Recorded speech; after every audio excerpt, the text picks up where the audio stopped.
So thank you, Susan, for that wonderful introduction.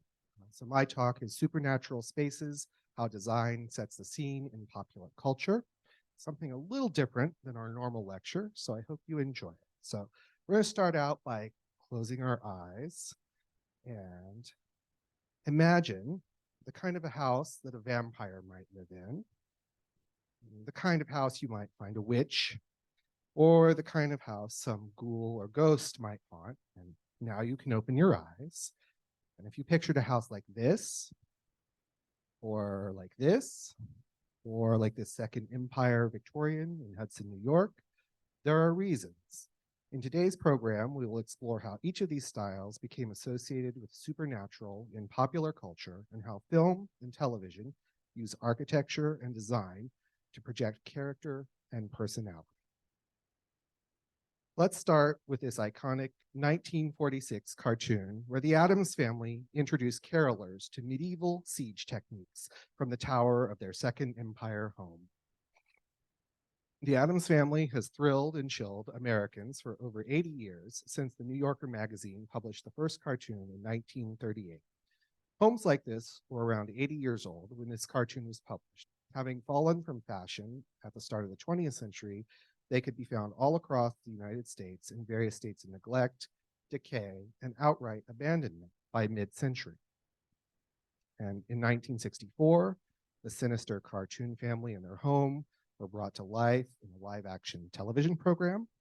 Their TV home is a composite of a real 19th century Los Angeles home and matte painting.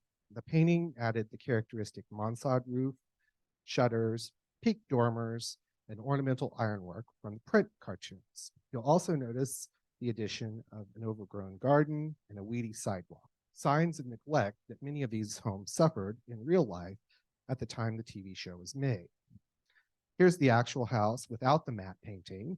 LA has very few homes from the 1860s with appropriate spooky features, so they embellished what they had to get the desired effect. Apparently, the palm trees were not macabre enough to make the cut.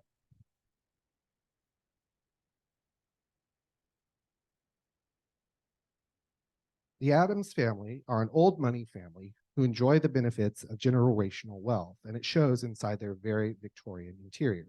Notice thick swag velvet drapes and a mix of exotic and ornamental furniture, including lurches, Rococo Revival harpsichord, elaborate gaslight chandeliers, and the humorous taxidermy.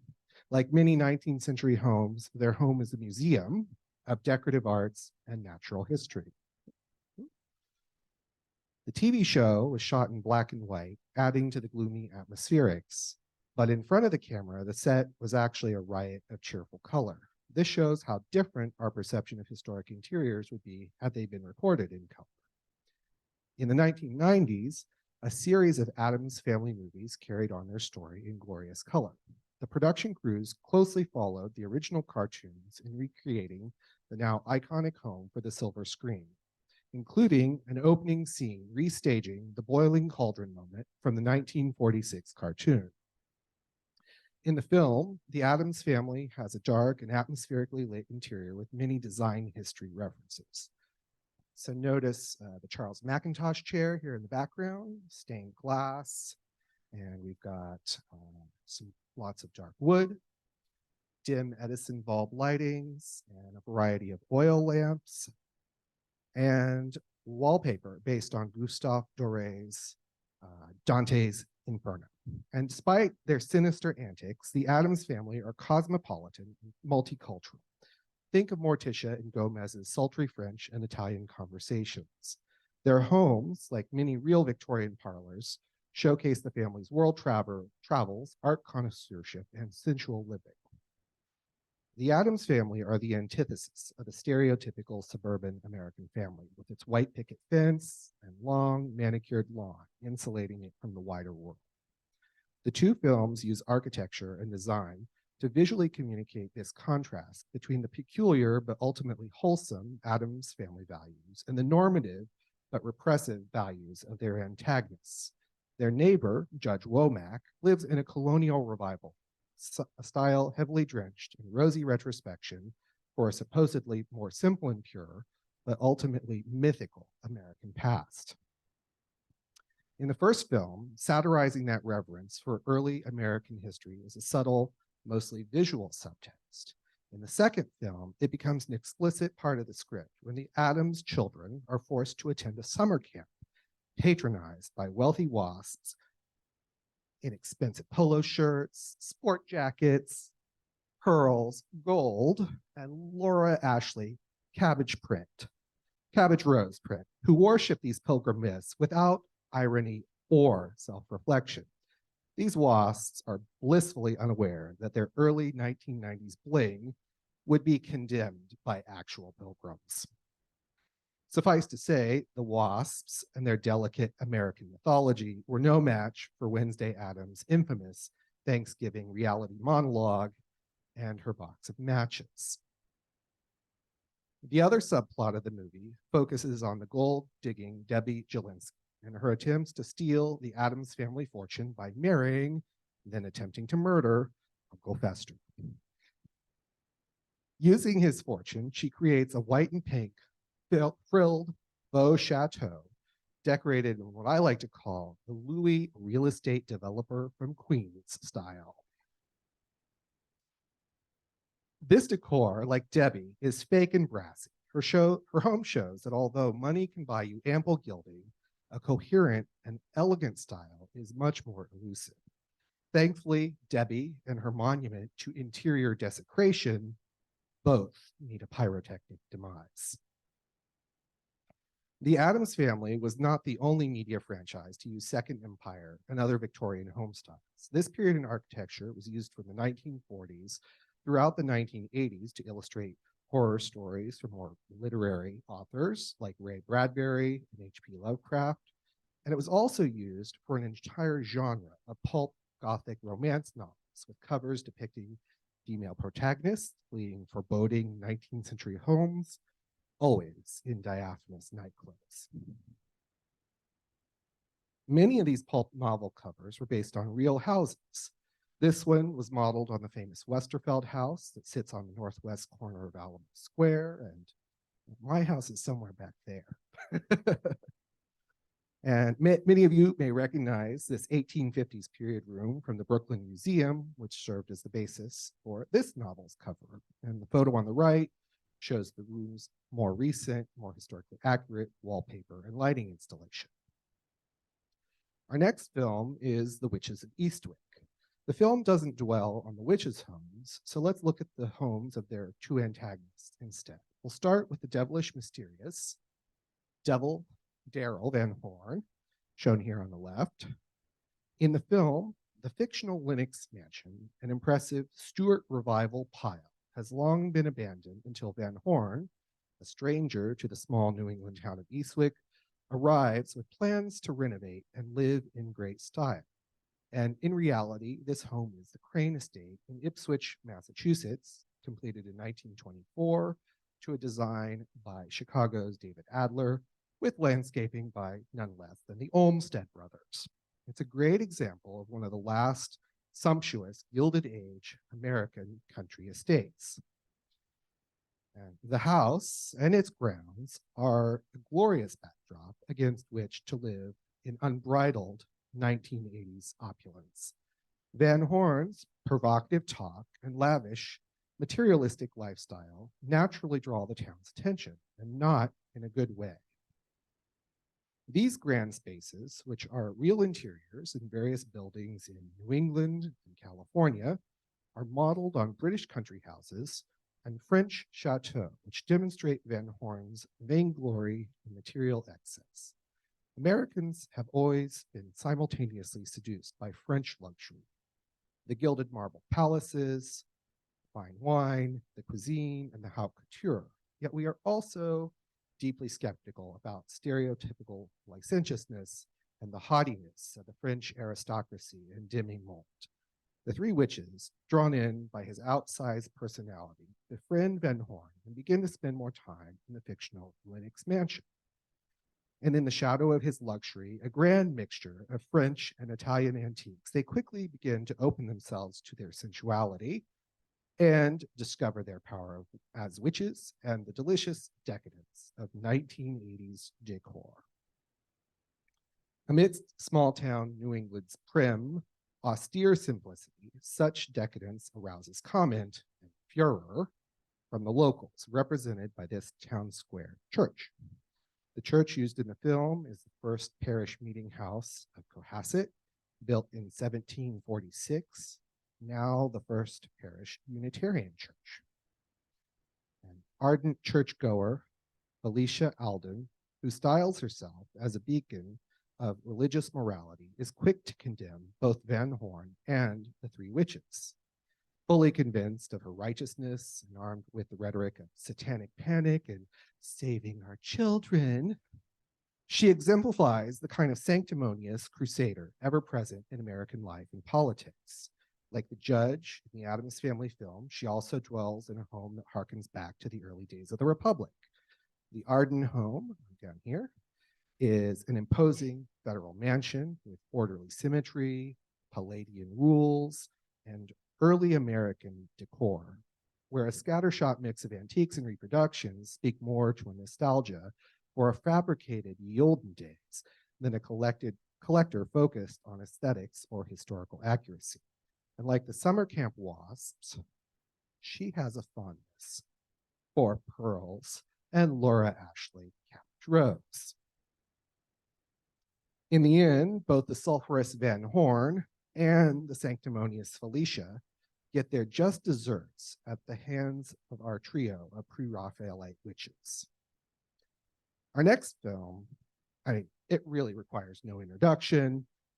It's Alfred Hitchcock's 1960 masterpiece of horror, Psycho. The Bates house is instantly recognizable and cemented the Second Empire's horror connotations in American pop culture. The film was self-financed by Hitchcock with a low budget by Hollywood standards, and the now infamous home is actually an empty shell that was constructed using parts from previous movies on a studio lot. Most of the interior shots were built and filmed on a soundstage. The details of those are those of a well-off home of the 1860s, preserved in amber or perhaps formaldehyde. Those of you who have seen the film will note that the taxidermy is both an accurate element of mid-19th century decor and an astute foreshadowing of the film's closing climax scenes.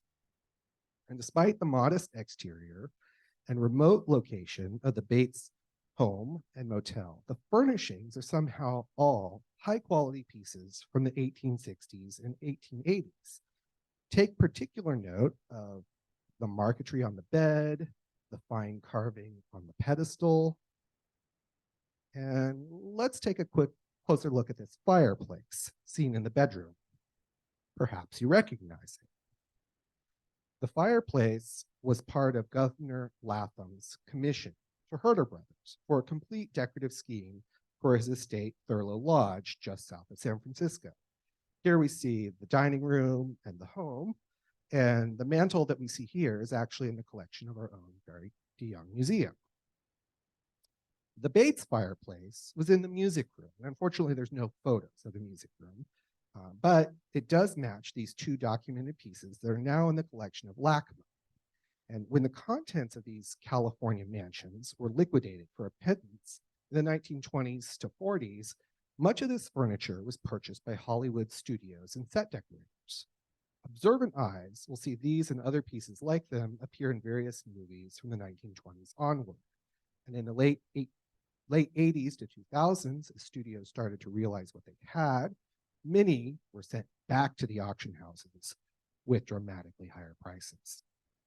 Some of you may recall that the Forum actually had a reception about 10 years ago at Bonham's, where pieces with a similar provenance were sold. And well, I had my eye on several, but even with the reserve prices, which weren't published, and the realized prices were well beyond my budget at the time, even with the damage that these accrued over half century of being carted around by prop. So maybe the next time they come around, I'll be able to get one or two. We'll see. And this explains how Hitchcock, and thus Mother Bates, could furnish with what we now recognize as Victorian masterpieces. Almost All of these media portrayals of Victorian architecture created in the mid-20th century depict these homes as sinister sites of horror, which still reverberate today. The Second Empire and Victorian houses broadly deserve this reputation for doom and gloom that modernist critics and popular culture have given them. There are two ways we can answer this question. Let's start with the aesthetic. One common feature shared by nearly all architectural styles associated with the supernatural is an overall jagged silhouette. In part, this comes from a literary tradition. Medieval castles and churches, especially in their ruinous form, were the building types portrayed in 18th century Gothic novels when the genre first emerged. Jagged outlines, preventing the eye from taking in the whole at a glance. As you look up at such a building, the eye wanders from peak to peak, darting from detail to detail without allowing you to take in the whole. It sets you up to be startled by something in your peripheral vision. And these forms also have a visual similarity to craggy mountain peaks and densely forested landscapes, which have long been regarded as places of terror and fear in pre-modern Europe. Caspar David Friedrich is the Romantic era painter who best captures this kind of sublime terror in mountains, forests, and stone ruins. And the prevailing trends in decor in the 19th century did move towards darker palettes. By the middle of the century, dark interior woodwork inspired by medieval and Renaissance paneling was very popular, especially in masculine-coded spaces like libraries, billiard rooms, and dining rooms. In the 1880s, aesthetic movement designers preferred somber color schemes, as seen in these wallpaper samples in the collection of Historic New England on the left and right, and in this San Francisco hallway in the center, which has survived intact from the 1880s until just a few months ago. Victorian dining room decor often shock modern sensibilities with naturalistic hunt trophies, as you can see on the Rue sideboard here, depicted in paint or carved wood. The Victorians were not squeamish about what it means to be a carnivore. As we just saw in the Bates home, masculine spaces like billiard rooms and smoking rooms were also often decorated with taxidermy and pelts. And the acknowledgement of death played a much larger role in the culture than it does today. There was an elaborate etiquette of mourning dress, which dictated what colors, fabrics, and jewelry were appropriate to each stage of bereavement.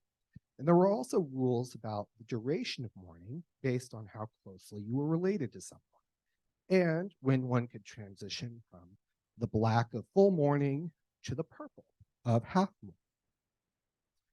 Homes were also part of these rituals. Mirrors were draped in black fabric, and parlors served as a site for funerals, wakes, and memorial photographs. And the Merchants House Museum in Manhattan actually restages Victorian funeral rituals for visitors in October, as we can see in this, it's actually a modern salt print by photographer Hal Hirschhorn. Even after this tradition of domestic funerals died out, many Victorian homes had a second life as commercial funeral parlors, enhancing their connection to the hereafter. There was also a new emphasis on the control of light in interiors and its effects on the emotions. Improvements in oil lamps, gas, and electric lighting, and less expensive plate and mirror glass meant that bigger windows and brighter lighting was more affordable in the period. Home furnishing writers advised on choosing room colors based on the time of day it's intended to be used and how to best flatter one's appearance in candle and gaslight. And here we see the relatively dark dining room of Linden Towers that would primarily be used at night, and we can compare it with the parlor in the Stanford Mansion, which is a room that would be used for social calls during the afternoon and evening. And in the dusky hours, gilding and metallic pigments played an important part in creating a shimmering effect when combining with lamps and gaslight, as seen here in this example from Clouds Hill in Rhode Island. There was also advice on tempering light with stained glass, curtains, and lampshades to create the desired effects. Elaborate layers of curtains and the introduction of stained glass into domestic spaces allowed focusing light selectively into zones of radiance and pools of shadow to create contemplative and moody spaces. And here we see the dining room in Kingscote, Newport, Rhode Island, and the library at Marble House. Stained glass in their library to contemplate. Who would want more? They really help set different emotional tones in these rooms. And these two photos, we have the American Embassy in Russia and a library in Oakland, California. And they, show off a variety of lighting fixtures and window treatments in both scenes. And note the owl perched up here in the painted frieze of this library. Really interesting to have an owl perched on its skull in a domestic space. And speaking of perched birds, recall the lines and the silken, sad, uncertain rustling of each purple curtain thrilled me, filled me with fantastic terrors never felt before, from Edgar Allan Poe's The Raven, which perfectly captures the way that interior details can conjure powerful emotions. This was the goal of all art in the Romantic period: literature, poetry, music, and decor, to stir the sentiments and emotions, both happy and mournful, in defiance of logic and rationality. With that, we can turn to the cultural analysis. The Gothic novel, you can see two examples here, and Mary Shelley, fully emerged as an established genre in the 19th century, spawning many of today's most popular horror characters, from Frankenstein's monster to Dracula. And in the United States, countless young men died during the Civil War, causing the bereaved to seek contact with their deceased relatives through seances. Spiritualism and theosophy, quasi-occult, quasi-Christian religious movements that focused on the afterlife and communicating with it, grew enormously during the decades after the Civil War. And in the lower left, we can see two paintings by Swedish artist Hilma af Klint, whose art was inspired by spiritualist and theosophist beliefs. And spirits, both mournful and humorous, were popular photographic subjects. And thank you to Paul, who provided this photo. You can see it in person in our mini exhibit today here. This stereo card from London and spirit photograph from San Francisco both use the power of the double exposure to conjure ghostly images with all the realism of life after death. In 1862, English scientist John Henry Pepper perfected his famous ghost illusion, which used projected light and a slanted glass plate to bring moving, transparent phantasmagoria to the Victorian stage. And this technique is still used today to create the dancing ghosts in Disney's Haunted Mansion attraction. So, as we just saw, there is some truth, both aesthetic and cultural, to the mid-20th century perception that Victorian era design and horror, at least as we think of it today, are intertwined. But the huge popularity of these genres today is proof that being a bit scary is no reason to not appreciate and revel in this era of often misunderstood design. But wait, you thought I was going to end, but I have more. In the 19th century, the design details we've been looking at were not seen as horrific or spooky at all. So what were the haunted styles keeping the Victorians on the edges of their parlor chairs as they read by the light of a flickering lamp in their purple curtained chambers? For the 19th century America, the supernatural resides in the 17th century. On the left, here we see the Turner Ingersoll house, which inspired Nathaniel Hawthorne to write his famous American Gothic novel, The House of the Seven Gables. And on the right, we see the Jonathan Corwin house, which is the only remaining home associated with Salem witch trials of 1692. This colonial style from New England has assured that dark clapboarding, small diamond pane windows, and multi-gabled roof lines are forever visually linked to witchcraft in the American popular imagination. It is also a style that inspired late 19th century American architects to create what we now call the Queen Anne and shingle styles, all of which are often used to portray haunted houses. Close look at Victorian depictions of witches will often reveal ruffs and doublets and farthingales from the 1600s blended with the overall then current Victorian fashion silhouette. Many 19th century authors and artists look back on the 1600s as a period of disturbing religious zeal and superstition, and their creations dealing with witchcraft were often rooted in that rough-wearing Pilgrim era past. Victorian artists replaced the previous Renaissance era visual vocabulary of the unclad, wrinkled witch riding a goat or a distaff, not a broom, a distaff, with a more modern and modest uniform with ruff, lace, conical hat, and broomstick. The conical wide-brimmed hat has a long and ever-changing history in Northern Europe.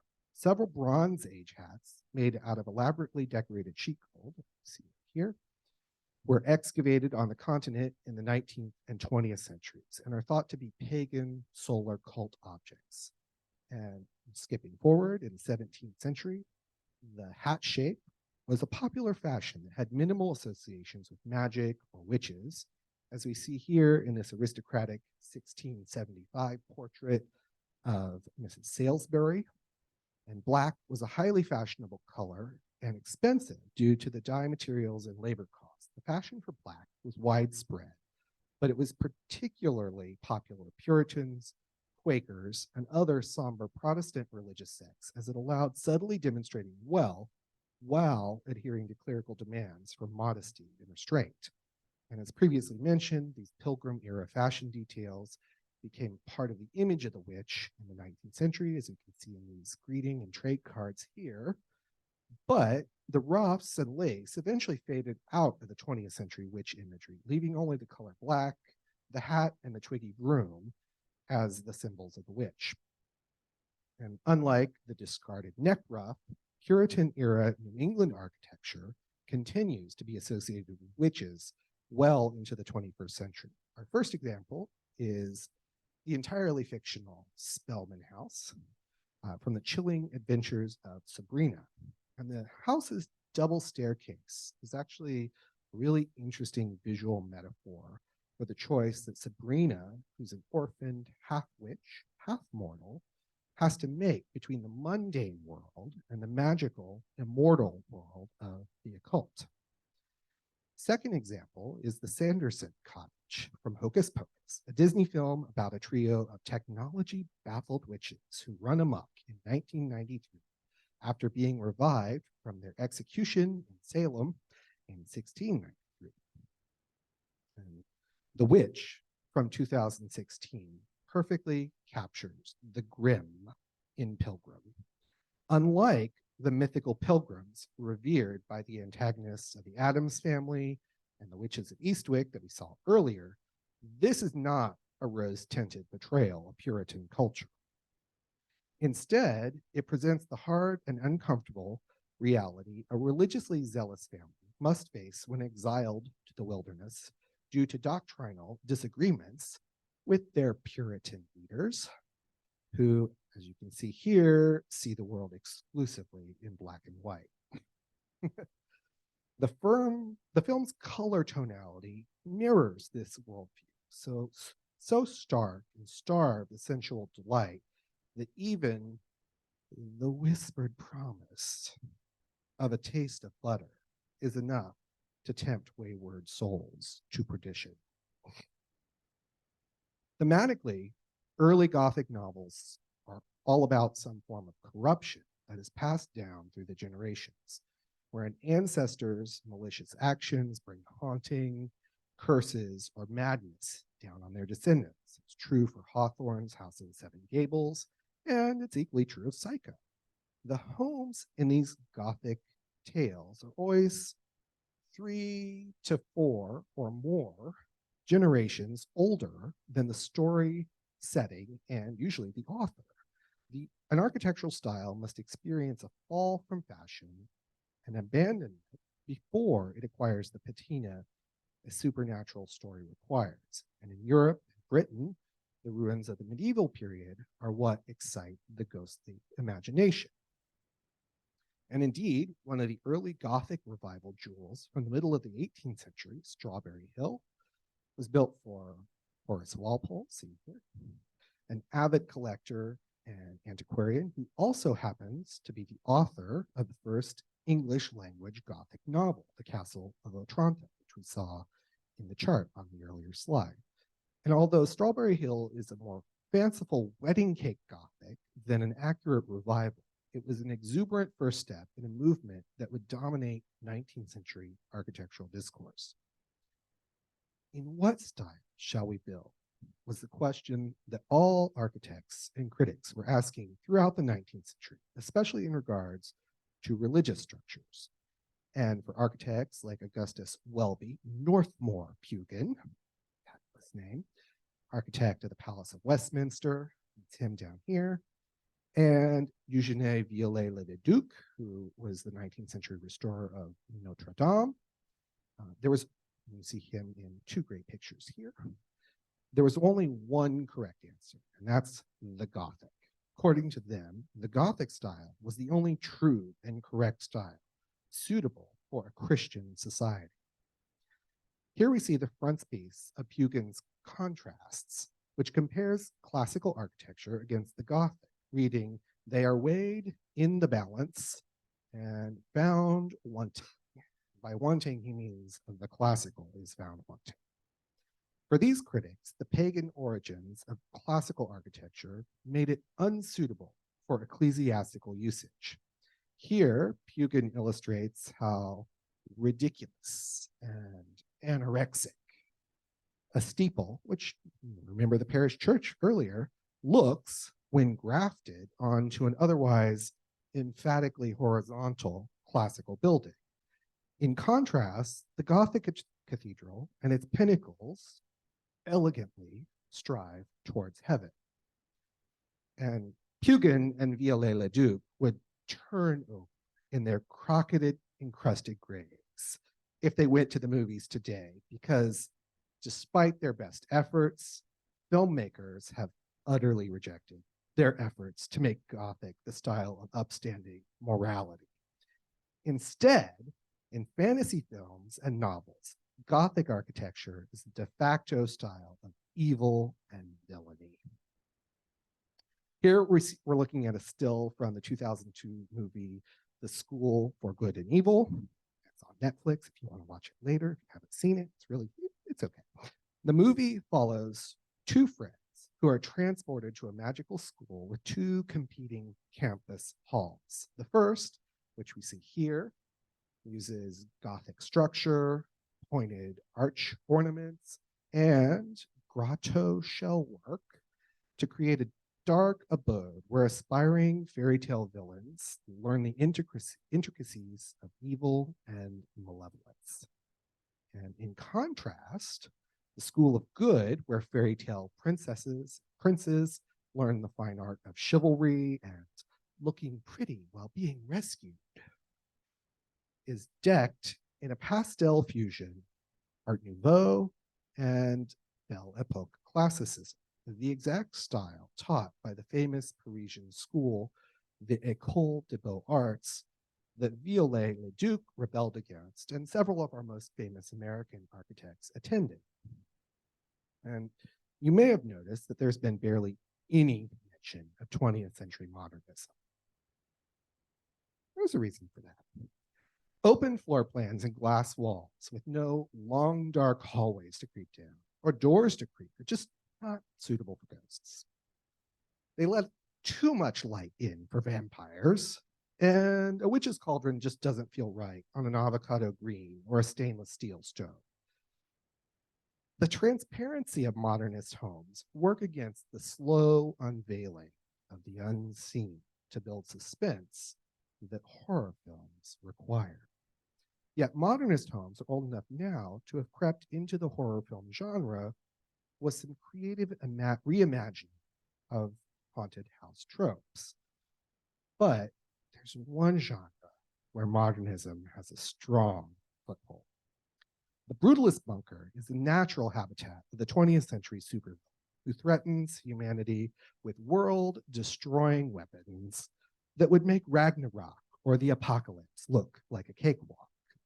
The Bond films are the most classic, but by no means the only examples of this intermixing of modern architecture and sinister, maniacal ego.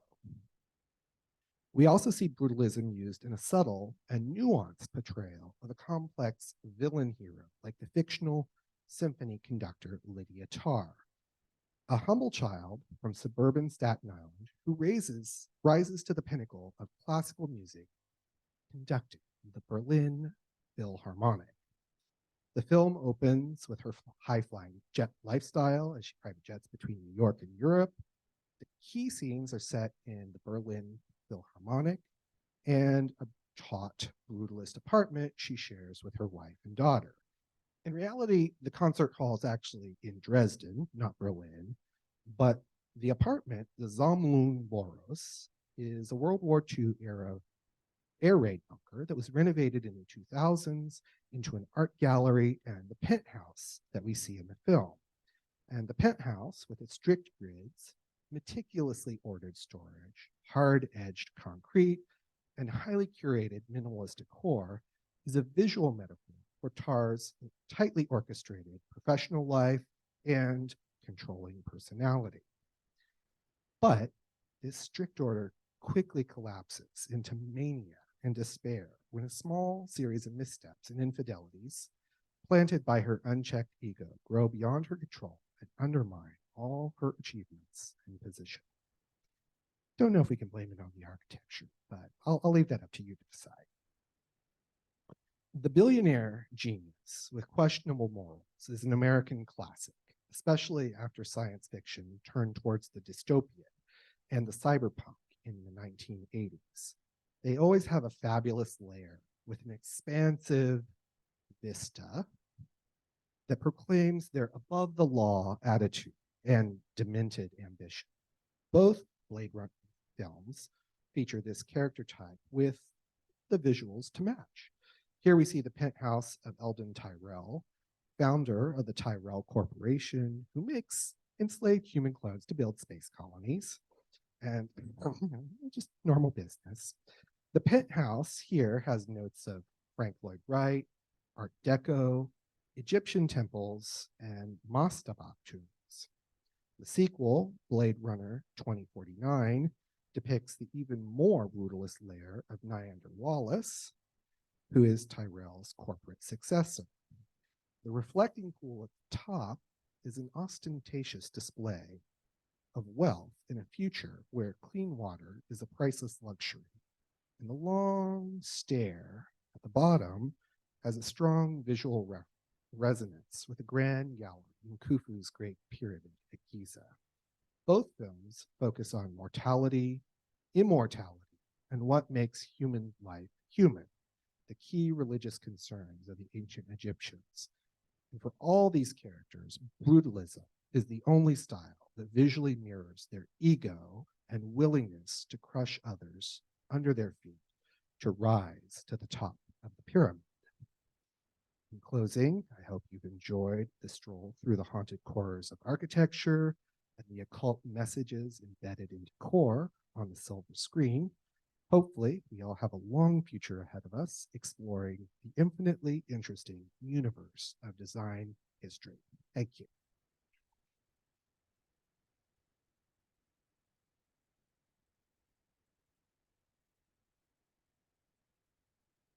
And with that, I know we have lunch soon.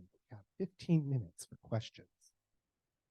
Oh, so this picture, if you haven't seen it, is one of the, towards the end of 2001, A Space Odyssey, which is one of Kubrick's and Arthur C. Clarke's most famous films and novels. It's also one of the most inscrutable. You really have to have read the novel to really understand what some of the latter half of the movie is going on.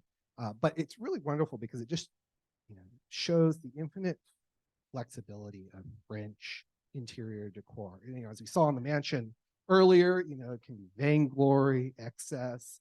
Here, it's more about like the subtle mysteries of the infinite, especially with juxtaposed with the 1960s disco floor, which I just love. I mean, whom amongst us would not want such a room in their house had they the budget for it? So we do have time for questions, and for folks who are online, you can use the Q&A button in your Zoom toolbar, and you can submit questions, and we'll also take some questions from the audience if they have any. Okay, looks like we have a question from Paula. First fabulous comprehensive lecture. It was wonderful, and I hope there will be a part 2 for us to enjoy. But when you do that, I would hope you would include Edward Gorey and his stage sets for Dracula and his costumes for Dracula and everything else Edward did. True. There could easily have been a part 2, like all Hollywood productions. There's always a sequel. Alas, I was very diligent in keeping to Susan's 45-minute goal, because otherwise you'd be sleeping right now because the presentation would be 3 hours longer. But yes, completely agree. That would be a great inclusion as well. Do we have any other questions?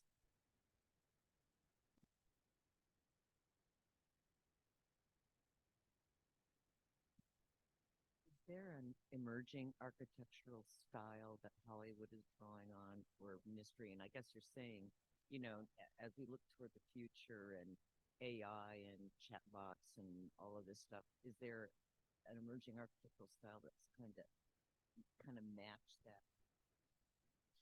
Yeah. So the question basically is like, what's happening now in Hollywood, especially in sci-fi? And, I think,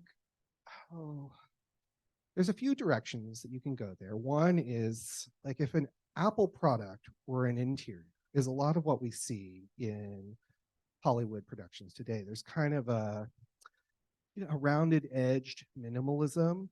You see that a lot used in a variety of films. It's kind of the style du jour. I think it'll take about 10 or 15 years to truly know like what is the crux of this period in time. When you're in the middle of it, it's much harder to see, what things are and where they're going, what has longevity and what's a one-off. So, going back to that idea of generational retrospection, that also plays a big part, especially in horror, sci-fi, less so in sci-fi, but like horror or supernatural films. Like, the main point was you have to be, a thing that's old enough to have acquired a history and to maybe fallen out of popularity and then resurge. So that's the key generational driver in those kind of sci-fi is a little different because it's future looking. We have nothing to reference about the future other than our own hopes and dreams or fears.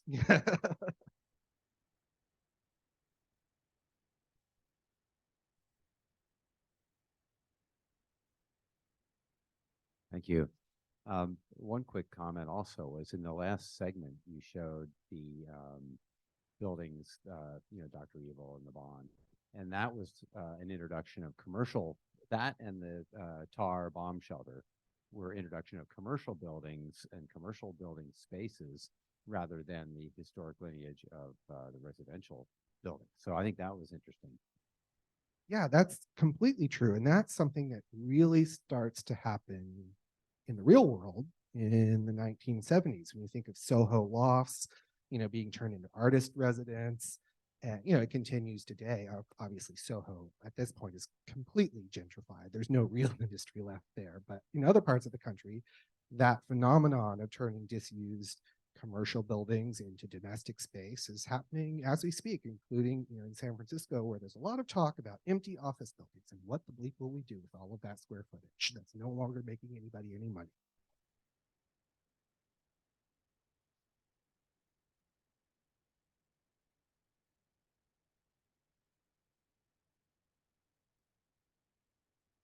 Yes, you did show a slide of in the wallpaper section when you were discussing that of a Victorian house. It was a mansion, and I'm wondering if it was the one where there was an estate sale about 2 or 3 years ago.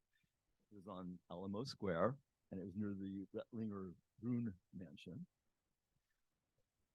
Well, it's a private house, so I won't say which one specifically, and we don't know the owners, but it may be the house you're suspecting.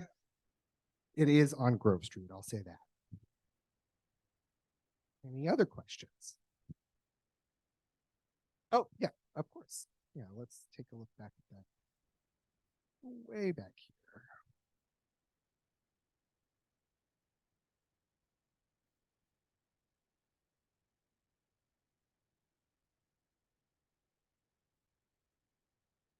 Yeah, so this is the wallpaper in that home that's in question.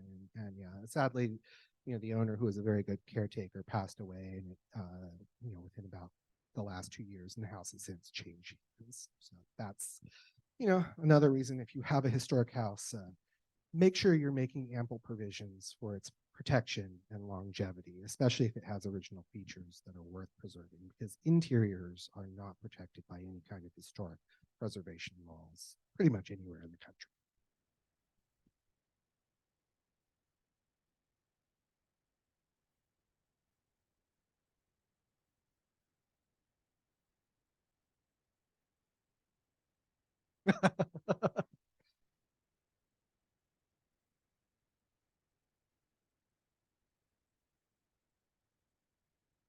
Well,